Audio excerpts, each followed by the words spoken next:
അല്ല സാറേ, ആരേ ഡബിള്? അത് മോഹനൻ. ഡബിൾ നാട്ടുകാരെ വിളിക്കും.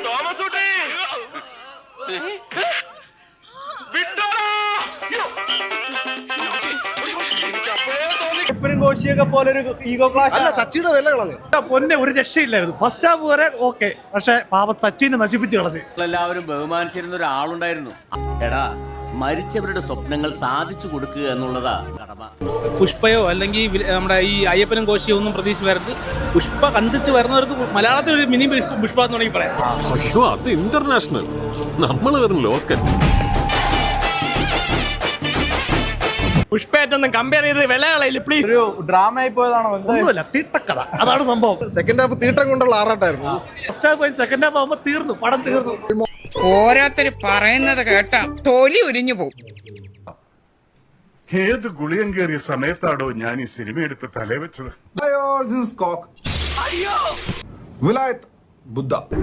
നിന്റെ കാര്യത്തിൽ തീരുമാനം தெரியுதா யார் வந்திருக்காங்கன்னு? மாஸ் சென்ட்ரியில நம்ம ஹீரோ. അയ്യോ, ഓർമ്മിപ്പിക്കല്ലേ പൊന്നെ. പൃഥ്വിരാജ് എന്ത് ഇങ്ങനെ ചെയ്തു വെച്ചിരിക്കുന്നേ? ഡബിൾ മോഹൻ എന്ന് പറഞ്ഞു കഴിഞ്ഞാൽ ഇപ്പൊ നോവൽ വായിക്കുമ്പോൾ ഡബിൾ മോഹൻ എന്ന് പറയുമ്പോൾ ഒരു ക്യാരക്ടർ വരുമല്ലോ. ഇത് ഡബിൾ മോഹന്റെ ബോഡി ഡബിൾ പോലെ എനിക്ക് തോന്നിയിട്ടുള്ളത്.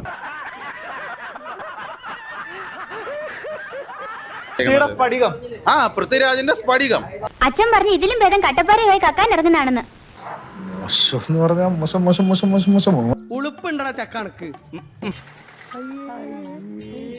മലയാള സിനിമയുടെ നിലവാരം ഇത്രയേറെ അധപ്പതിക്കാൻ കാരണം നിങ്ങളെപ്പോലുള്ളവരുടെ താരാധിപത്യ പ്രവണതയാണ്. എല്ലാത്തിനും കാരണം നീയാ. അതെ,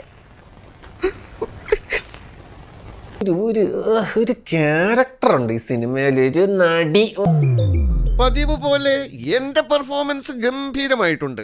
അത്യുഗ്രൻ sir, super sir, super sir. സാറിന് നാഷണൽ അവാർഡ് ഉറപ്പാ. എന്റെ പൊന്നു മോനെ, എന്തൊരു ചൊറി ക്യാരക്ടറുടേത്, എന്തൊരു ചൊറിയുടേത്. ആക്ച്വലി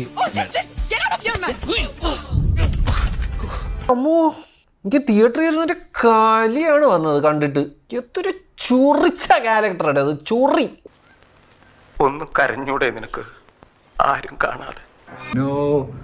ഡബിൾ മോഹനൻ ഡബിൾ വെറുപ്പിക്കല് പ്രേമവേദിയെ ചേർന്നിട്ട്. നിന്നെ ഇതിനൊന്നും കൊള്ളുകയില്ലെന്ന് നീ വീണ്ടും വീണ്ടും തെളിയിച്ചിരിക്കുകയാണ് എന്റെ വിജയം. ഞാൻ പോലും എനിക്ക് ഈ പടത്തിൽ ആ ഒരു ലവ് ട്രാക്കും അവരുടെ ആ ഒരു ബന്ധവും എന്തോ മലയും തേങ്ങയും എനിക്ക് ഒരു വസ്തു കണക്ട് ആയില്ല സിനിമയിൽ. ഇവിടെ എന്താണ് സംഭവിക്കുന്നതെന്ന് എനിക്ക് മനസ്സിലാവുന്നില്ല. വളരെ ലോ ക്ലൈമാക്സ് മാത്രം ലോ എന്നല്ല, മൊത്തത്തിൽ ലോ ആണ്. അതിന് ഒത്തിരി വളരെ ലോ ആയിട്ടുള്ള ക്ലൈമാക്സ്, ആ ലോജിക്കും ഇല്ല. പിന്നെ ഒരു ടൈലൻറ്റും പരിപാടിയൊക്കെ ആയിട്ട് ആകെ കൂടെ 3 മണിക്കൂർ